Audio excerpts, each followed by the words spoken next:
പറയുവാണെങ്കിൽ 2023 ഏപ്രിൽ 1 കേട്ടോ. അപ്പോൾ ഞാൻ എടുക്കാൻ പോയ സമയത്ത് അവളുടെ അമ്മയും കൂടാതെ തന്നെ 3 സിബ്ലിങ്സും കൂടി ഉണ്ടായിരുന്നു കേട്ടോ. ആ ഒരു സമയത്ത് മിട്ടുവിനുണ്ടായിരുന്ന കുരുത്തക്കേടിൻ്റെ പകുതി പോലും അവളുടെ മക്കൾക്കില്ല കേട്ടോ. അപ്പോൾ എൻ്റെ അമ്മ രാവിലെ ആയിട്ട് അവളെ കണ്ടില്ല. അപ്പോൾ ഞങ്ങൾക്ക് ആകെ വിഷമമായിട്ടോ. അപ്പോൾ ഞങ്ങൾ വിചാരിച്ചു ജസ്റ്റ് കുട്ടൻ കേട്ടോ, സെക്കൻഡ് ഡെലിവറിയാണ്. സെക്കൻഡ് ഡെലിവറി അല്ല, സെക്കൻഡ് ബേബിയാണ് കേട്ടോ. സെക്കൻഡ് ഡെലിവറി എന്നൊക്കെയാണ് വായിൽ വരുന്നത്, സോറി. സെക്കൻഡ് മക്കളും നല്ല സുഖമായിട്ടിരിക്കുന്നു, അടിപൊളിയായിട്ടിരിക്കുന്നു. അന്നത്തെ ദിവസം ഫുള്ള് അവൾക്കുള്ള ഫുഡും കാര്യങ്ങളൊക്കെ ഞങ്ങൾ ബെഡിലോട്ട് തന്നെ കൊണ്ടുവന്ന് കൊടുത്തു.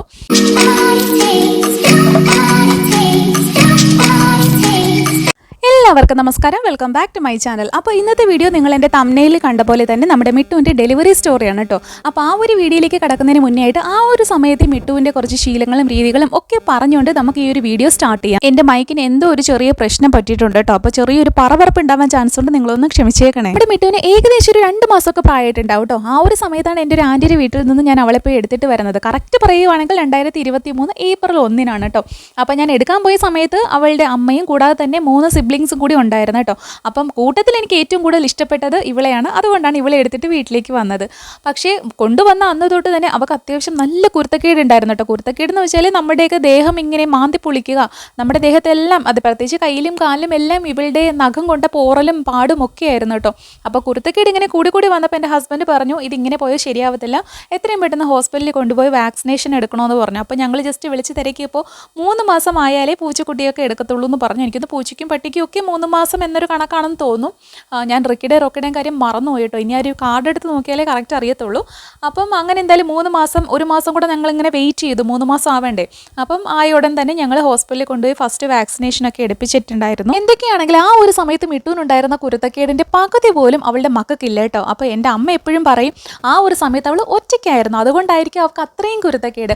എന്തായാലും അവളുടെ അന്നത്തെ കുരുത്തക്കേടും കുസൃതികളും ഒക്കെ ഉൾപ്പെടുത്തിക്കൊണ്ടുള്ളൊരു വീഡിയോ ഞാൻ ഓൾറെഡി അപ്ലോഡ് ചെയ്തിട്ടുണ്ടായിരുന്നു കേട്ടോ. അപ്പോൾ അത് നിങ്ങളാരും കണ്ടിട്ടില്ലെങ്കിൽ ഒന്ന് പോയി കണ്ടേക്കണേ. അപ്പോൾ അതിൻ്റെ ഒരു ലിങ്ക് ഇന്നത്തെ ഈ വീഡിയോയുടെ ഡിസ്ക്രിപ്ഷനിൽ ഞാൻ കൊടുത്തേക്കാം കേട്ടോ. സ്കൂൾ ഓപ്പണായ സമയത്ത് എൻ്റെ മോള് ബോർഡിങ്ങിലേക്ക് തിരിച്ചുപോയി. ആ ഒരു സമയം തൊട്ട് മിട്ടു പിന്നെ കിടപ്പൊക്കെ എൻ്റെ അടുത്തായി. അപ്പം ഞാൻ എപ്പോൾ രാത്രി കിടക്കാൻ പോകുന്നു അപ്പോൾ അവളും വന്ന് എൻ്റെ അടുത്ത് വന്ന് കിടക്കും. പകൽ സമയത്ത് അമ്മൂമ്മയുടെ അടുത്തും കിടക്കും, രാത്രി സമയത്ത് എൻ്റെ അടുത്തും. രാവിലെ അമ്മ അടുക്കളയിൽ ഡോർ ഓപ്പൺ ചെയ്യുന്ന സൗണ്ട് കേൾക്കുമ്പോൾ അവൾ ഓടി അമ്മയുടെ അടുത്തേക്ക് പോകും. അപ്പോൾ ആ ഒരു രീതിയിൽ കാര്യങ്ങളിങ്ങനെ പൊയ്ക്കൊണ്ടിരിക്കുകയായിരുന്നു. കുറേ ദിവസം കഴിഞ്ഞപ്പോൾ അവൾ തിരക്കൊരു ബോയ് ഫ്രണ്ട് ഇങ്ങനെ വരാൻ തുടങ്ങി കേട്ടോ. അപ്പം ആ ഒരു സമയത്ത് ഇവൻ ഏത് വീട്ടിലെ പൂച്ചയാണെന്ന് ഞങ്ങൾക്ക് അറിയത്തില്ലായിരുന്നു. ഇവ ഏത് സമയത്ത് ഇവിടെ വന്ന് ഇവളെ വളച്ചെടുത്തു എന്നും ഞങ്ങൾക്കൊരു ഐഡിയ ഇല്ല. എന്തായാലും അവർ രണ്ടും നല്ല കൂട്ടായി. വൈകുന്നേരം ഒരു നേരം ആകുമ്പോൾ അവൻ വന്ന് ഇവളെയും വിളിച്ചിട്ട് പോകും. രാത്രി ഒരു 8 മണി 9 മണി ആ ഒരു സമയമൊക്കെ ആകുമ്പോൾ തിരിച്ചു കൊണ്ടുവന്നാക്കും.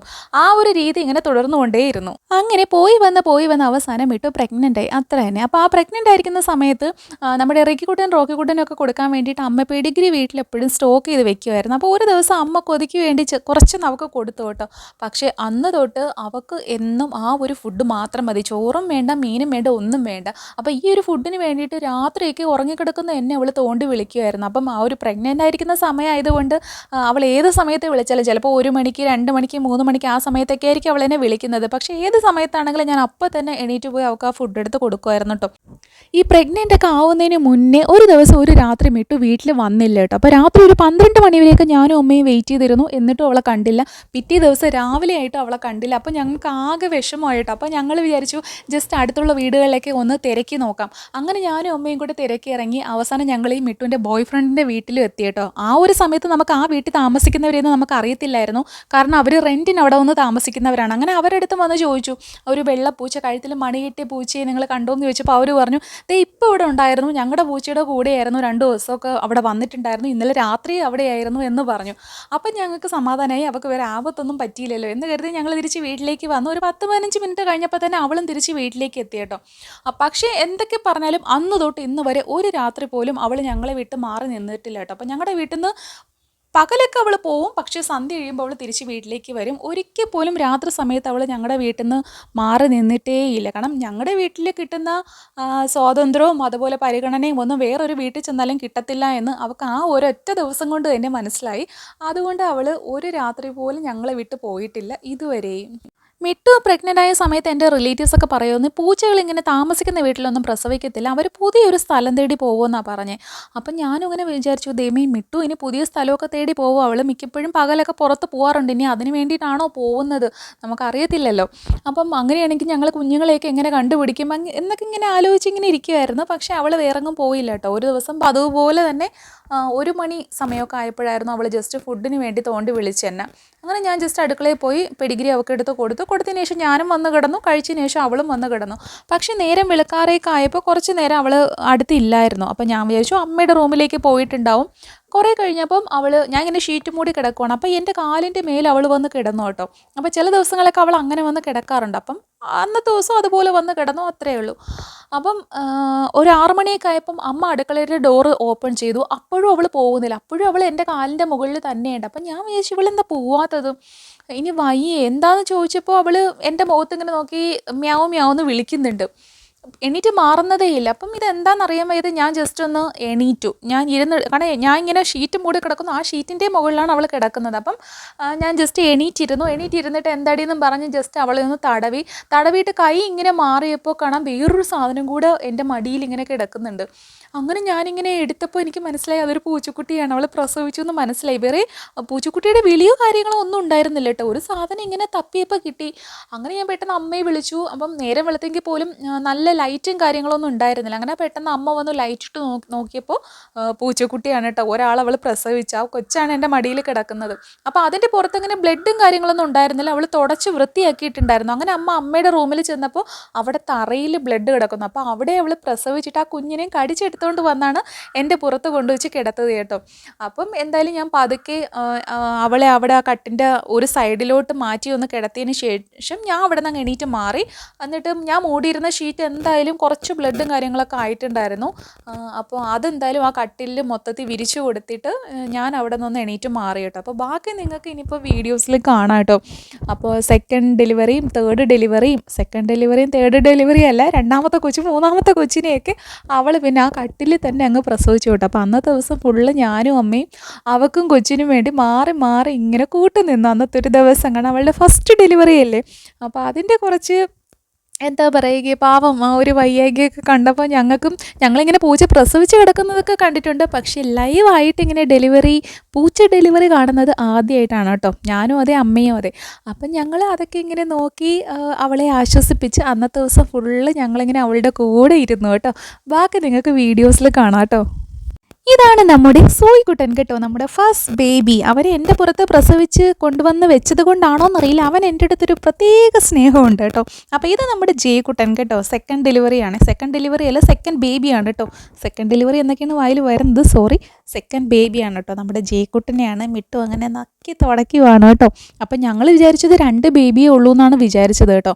പ്രസവം കഴിഞ്ഞു എന്നൊക്കെയാണ് പക്ഷെ കുറേ കഴിഞ്ഞപ്പോൾ വീണ്ടും അവൾക്കൊരു വല്ലാത്തൊരു അസ്വസ്ഥതയും വയ്യായ്കയും പാവം അവളുടെ ഒരു ബുദ്ധിമുട്ട് കണ്ടപ്പോൾ ശരിക്കും ഒരു വിഷമം തോന്നി കേട്ടോ.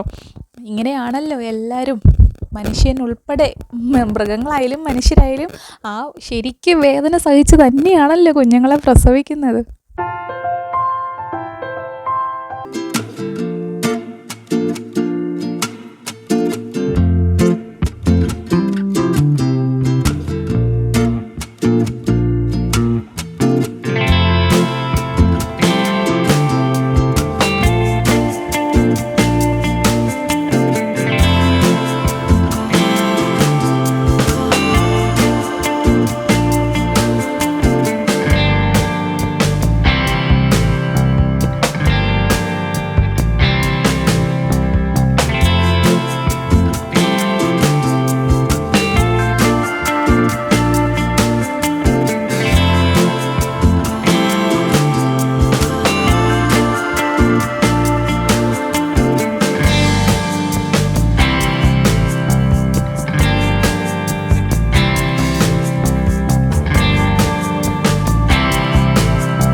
വന്നു. സുട്ടുക്കുട്ടി കുറച്ച് ചെറുതായിരുന്നു കേട്ടോ, മറ്റേ രണ്ടുപേരെയും കമ്പയർ ചെയ്ത് നോക്കുമ്പോൾ കുറച്ചും കൂടെ സൈസിലൊക്കെ ചെറുതായിരുന്നു കേട്ടോ. അങ്ങനെ സുഖമായിട്ട് 3 പേരെയും പ്രസവിച്ചു. പിന്നെ നമ്മൾ ഈ പശുവിനൊക്കെ പ്രസവിച്ച് കഴിയുമ്പോൾ ഉള്ളൊരു സംഭവം ഉണ്ടല്ലോ, അതുപോലെയൊക്കെ എന്തൊക്കെയോ ഉണ്ടായിരുന്നു, അതൊക്കെ അവൾ കഴിച്ചു. അപ്പോൾ അമ്മ പറഞ്ഞു അതൊന്നും വീഡിയോ എടുക്കണ്ടെന്ന് പറഞ്ഞു. അതുകൊണ്ട് ഞാൻ അതൊന്നും എടുത്തിട്ടില്ല. അപ്പോൾ അമ്മയും മക്കളും നല്ല സുഖമായിട്ടിരിക്കുന്നു, അടിപൊളിയായിട്ടിരിക്കുന്നു. അന്നത്തെ ദിവസം ഫുൾ അവൾക്കുള്ള ഫുഡും കാര്യങ്ങളൊക്കെ ഞങ്ങൾ ബെഡിലോട്ട് തന്നെ കൊണ്ടുവന്ന് കൊടുത്തു. പിറ്റേ ദിവസം രാവിലെ ആയപ്പോൾ അവൾ ബെഡിൽ നിന്നൊക്കെ എണീറ്റ് വന്നു. അപ്പം അവളുടെ ബോയ് ഫ്രണ്ടും തിരക്കി പുറത്ത് വന്നിട്ടുണ്ടായിരുന്നു കേട്ടോ. അപ്പോൾ വന്ന ഉടൻ തന്നെ മിട്ടുവിന് പുറത്ത് അവൻ്റെ അടുത്ത് പോകാനുള്ളൊരു ടെൻഡൻസി ഉണ്ടായിരുന്നു. അപ്പോൾ ഞങ്ങൾ ജസ്റ്റ് ഡോറൊന്ന് ഓപ്പൺ ചെയ്ത് കൊടുത്തു. അങ്ങനെ വേറൊന്നുമില്ല, ജസ്റ്റ് അവൻ്റെ അടുത്ത് പോയി രണ്ടുപേരുടെ മതിലിൻ്റെ മുകളിൽ, നമ്മൾ കണക്കേ തന്നെ മതിലിൻ്റെ മുകളിൽ വന്നിട്ട് എന്തൊക്കെയോ അവൻ്റെ അടുത്ത് പറഞ്ഞു. തിരിച്ച് അതുപോലെ റൂമിൽ കയറി കൊച്ചുങ്ങളുടെ അടുത്ത് പോയി, ചേട്ടാ ഞാൻ പ്രസവിച്ചു, നമുക്ക് 3 കൊച്ചുങ്ങൾ എന്നൊക്കെയായിരിക്കും പറഞ്ഞിട്ടുണ്ടാവുക എന്ന് ഞങ്ങൾ ഊഹിച്ചു. അതായിരിക്കണമല്ലോ, അതാണല്ലോ വീട്ടിൽ നടന്നൊരു വിശേഷം. എന്തായാലും പിന്നെ അതിനുശേഷം കുറേ ദിവസത്തേക്ക് അവളങ്ങനെ പുറത്തോട്ടൊന്നും പോകത്തില്ലായിരുന്നു, എപ്പോഴും കുഞ്ഞുങ്ങളെ കൂടെ തന്നെയായിരുന്നു. ഇടയ്ക്ക് ഒരു 2 ആഴ്ചയൊക്കെ കഴിഞ്ഞപ്പോൾ അവൾ വീണ്ടും പുറത്ത് പോയിട്ട് ഒരു 2-2.5 മണിക്കൂറൊക്കെ കഴിഞ്ഞിട്ടാണ് കേട്ടോ വന്നത്. അന്നത്തെ ദിവസം അമ്മ നല്ല ബഹളമായിരുന്നു, ഇവൾ പ്രസവിച്ച് കൊച്ചുങ്ങളെ ഇട്ടിട്ട് ഇവൾ എന്തിനാ അവൻ്റെ കൂടെ പോയതെന്നൊക്കെ പറഞ്ഞ് ഇവിടെ അമ്മ ഭയങ്കര ബഹളമായിരുന്നു കേട്ടോ. എന്താ പറയുക, എന്തായാലും അടിപൊളിയായിട്ട് ഇപ്പോൾ പിള്ളേരൊക്കെ നല്ല കളിപ്പരുവായിട്ടുണ്ട്. ബാക്കിയുള്ള വീഡിയോസൊക്കെ നിങ്ങളിങ്ങനെ കണ്ടുകൊണ്ടിരിക്കുകയല്ലേ. എന്തായാലും പൂച്ചകൾ പ്രസവിച്ച് 7 സ്ഥലങ്ങളിലായിട്ട് കുഞ്ഞുങ്ങളെ മാറ്റി വയ്ക്കുമെന്നാണ് പറയുന്നത്. അപ്പം മിട്ടു എന്തായാലും വീടിന് പുറത്തൊരു സ്ഥലത്തേക്കും കുഞ്ഞുങ്ങളെ മാറ്റിയിട്ടില്ല, വീടിനകത്ത് തന്നെ അവൾ കുറച്ച് സ്ഥലങ്ങളായിട്ട് മാറിയിട്ടുണ്ടായിരുന്നു. ആദ്യം മാറിയത് അമ്മയുടെ റൂമിലേക്കായിരുന്നു. അമ്മയുടെ റൂമിലൊരു ഷെൽഫുണ്ട്, ഷെൽഫിൻ്റെ താഴെ, പിന്നെ ഷെൽഫിൻ്റെ മുകളിൽ, പിന്നെ ഒരു ഓപ്പൺ ഷെൽഫ് ഏരിയ, അങ്ങനെ കുറച്ച് സ്ഥലങ്ങൾ വീടിനകത്ത് മാത്രമാണ് അവൾ കുഞ്ഞുങ്ങളെ മാറ്റിക്കൊണ്ട് പോയത്. വീടിന് പുറത്തോട്ടൊന്നും അവൾ പോകാനുള്ള താല്പര്യം കാണിച്ചിട്ടില്ല. കാരണം അവൾക്കറിയാമല്ലോ, പുറത്ത് പോയാൽ അകത്തെ അത്ര സൗകര്യം കുഞ്ഞുങ്ങൾക്ക് കിട്ടില്ല. അത് അവൾക്ക് നന്നായിട്ട് അറിയാം. അതവൾ നന്നായിട്ട് മനസ്സിലാക്കിയത് കൊണ്ട് തന്നെ അവൾ വീടിനകത്ത് തന്നെയാണ് കുഞ്ഞുങ്ങളെ നിർത്തിയിട്ടുള്ളത്. ഇപ്പം ഞങ്ങളായിട്ടാണ് വീടിൻ്റെ മുകളിലേക്ക് അവരെ മാറ്റിയത്. എങ്കിൽ പോലും അവളൊരു റെസ്ട്രിക്ഷൻസ് എപ്പോഴും വെച്ചിട്ടുണ്ട്. ആ ഒരു ബോർഡർ കഴിഞ്ഞ് കുഞ്ഞുങ്ങൾക്ക് പോകാൻ ഉള്ള പെർമിഷൻ അവൾ കൊടുത്തിട്ടില്ല കേട്ടോ. കാരണം അവൾ നല്ലൊരു സ്ട്രിക്റ്റ് ആയിട്ടുള്ള മദറാണെന്ന് ഞങ്ങൾക്ക് എപ്പോഴും തോന്നിയിട്ടുണ്ട് കേട്ടോ. എന്നാൽ അമ്മ പറയുന്ന കേൾക്കുകയും ചെയ്യും കേട്ടോ. അവൾ എന്തോ അവരുടെ ലാംഗ്വേജിൽ എന്തോ ഒരു പ്രത്യേക സൗണ്ട് ഉണ്ടാക്കി കഴിയുമ്പോൾ അപ്പോഴേ കൊച്ചുങ്ങൾ പോയാലും പോയെടുത്ത് തിരിച്ച് ഓടി അവളടുത്ത് തന്നെ വരും കേട്ടോ. അത്രയ്ക്ക് അനുസരണയുള്ള കൊച്ചുങ്ങളാണേ. ഈ ഒരു വീഡിയോ ഇപ്പോൾ കണ്ടപ്പോൾ ശരിക്കും അമ്മൂമ്മ മിസ് ചെയ്യുന്നുണ്ട് കേട്ടോ. കാരണം ആ ഒരു സമയത്ത് മിട്ടു പ്രസവിച്ച് കിടക്കുന്ന ആ റൂമിലേക്ക് അമ്മൂമ്മ ഉറക്കെണീറ്റ് ബ്രഷൊക്കെ ചെയ്ത ഉടനെ പതുക്കെ വടിയും കുത്തി ഇങ്ങോട്ട് വരുമായിരുന്നു കേട്ടോ. കാരണം ആ ഒരു സമയത്ത് ചെറുതായിട്ട് നടക്കുമായിരുന്നു. അപ്പം വന്നിട്ട് ഇങ്ങനെ കുഞ്ഞുങ്ങളെ കാണാനായിട്ട് വരും, നോക്കും എന്തുവാ ചെള്ളൊക്കെ ഉണ്ടോ എന്ന് നോക്കണം. ഈ സമയത്ത് ചെള്ള് വരാനുള്ള ചാൻസൊക്കെ കൂടുതലാണ്, അതുകൊണ്ട് ശ്രദ്ധിക്കണം എന്നൊക്കെ പറഞ്ഞ് എൻ്റെ അടുത്ത് പറയുമായിരുന്നു. എന്നും രാവിലെ ഇങ്ങനെ ഇവരെ കാണാനായിട്ട് വരുമായിരുന്നു കേട്ടോ. അപ്പോൾ ഇതൊക്കെയാണ് കേട്ടോ ഇന്നത്തെ വീഡിയോയുടെ വിശേഷങ്ങൾ. സോ നിങ്ങൾക്ക് എല്ലാവർക്കും വീഡിയോ ഇഷ്ടപ്പെട്ടു എന്ന് വിചാരിക്കുന്നു. ഇഷ്ടപ്പെട്ടാൽ ലൈക്ക് ചെയ്യാനും ഷെയർ ചെയ്യാനും കമൻറ്റ് ചെയ്യാനും അതുപോലെ തന്നെ സബ്സ്ക്രൈബ് ചെയ്യാനും ആരും മറക്കരുത് കേട്ടോ. അടുത്തുള്ളൊരു ബെല്ലൈക്കൺ ഉണ്ട് കേട്ടോ, അതും കൂടി ഒന്ന് പ്രസ് ചെയ്തേക്കണേ. അപ്പോൾ ഞാൻ അപ്ലോഡ് ചെയ്യുന്ന പുതിയ വീഡിയോസൊക്കെ നിങ്ങൾക്ക് വേഗം കാണാൻ പറ്റും കേട്ടോ. എനിക്ക് തോന്നുന്നു ഇന്നത്തെ വീഡിയോസിൽ എൻ്റെ സംസാരത്തിന് കുറച്ച് എഴച്ചിലുണ്ടെന്ന് തോന്നുന്നു, കുറച്ച് ലാഗായി പോയ പോലെ തോന്നുന്നു. ജസ്റ്റ് ഒന്ന് ക്ഷമിച്ചേക്കണേ. സ്പീഡിന് സംസാരിക്കാനായിട്ട് ഞാൻ ശ്രമിക്കുന്നുണ്ട്, പക്ഷേ ചില സമയത്ത് അത്രത്തോളം വിചാരിച്ച അത്രയും സ്പീഡിന് സംസാരം കൂടെ എത്താറില്ല കേട്ടോ. അപ്പോൾ നിങ്ങളെല്ലാവരും അതൊക്കെ ഒന്ന് ക്ഷമിച്ചേക്കണേ. അപ്പോൾ എല്ലാവരുടെയും സപ്പോർട്ട് എപ്പോഴും കൂടെ ഉണ്ടാവണം. എല്ലാവർക്കും ശുഭദിനം ആശംസിക്കുന്നു. Thank you.